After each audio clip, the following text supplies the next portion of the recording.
Luteal phase defect. It sounds like a problem that's going to send you to the island of misfit moms to be, when in reality, it's just your body's way of asking for more attention and saying, hey, something funky's going on. Let's talk about what it is and why it matters.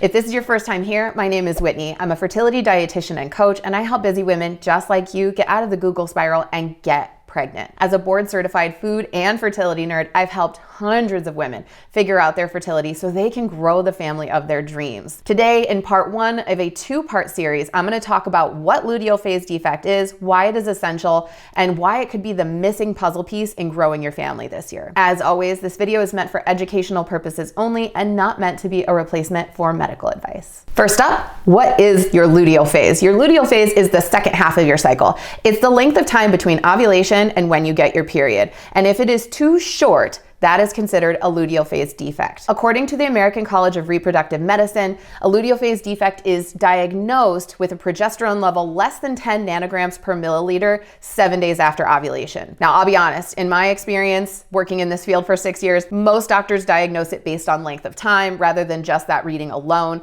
A lot of them will diagnose it if your luteal phase length is less than 10 days. If your luteal phase is less than 10 days, it can indicate for whatever reason your progesterone levels are either not getting high enough or they're not staying high for long enough. Now, if you've never heard of progesterone before, I've talked about it many times in my previous videos. So if you are a longtime fan, I apologize for the reiteration, but progesterone is your progestation hormone. You need a lot of it in order to get pregnant in the first place and sustain a healthy pregnancy. If you want a deep dive on progesterone, I did a longer video you can check out here. Low progesterone can happen for a variety of different reasons. It could be overexercise, chronic stress, or medical conditions such as PCOS or thyroid disease. Things like this tend to divert energy and nutrients away from your sex hormone production because your body is busy fighting fires in other areas of your body. If you want to learn if these are issues that you're dealing with, check out my earlier video on stress management here, and check out my lab work video here if you want to see if thyroid issues or insulin resistance are your problem. Have you ever faced luteal phase defects before? Do you know anyone who has?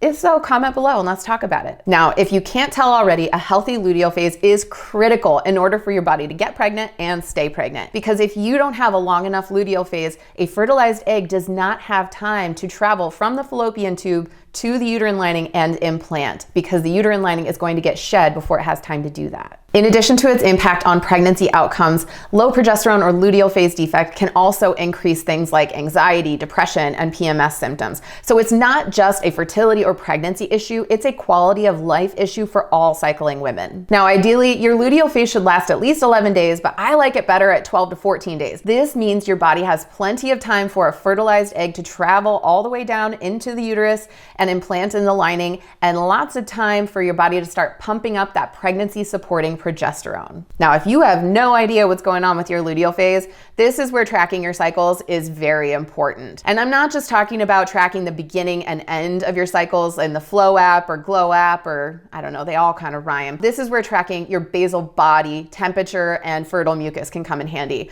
I talked a lot about this in my Get Pregnant Fast and Naturally video. If you want to learn how to track your cycles and cervical mucus, this is a video for you. If you're ready to lay the groundwork for your 2024 pregnancy, I invite you to download the Fertile Kickstarter Guide linked below and check out my part 2 in this series where I'm going to talk about the action steps to take if you do have a luteal phase defect. That's all for today, folks. If you are a fellow food and fertility nerd, be sure to comment below and hit subscribe, and I will see you in the next one.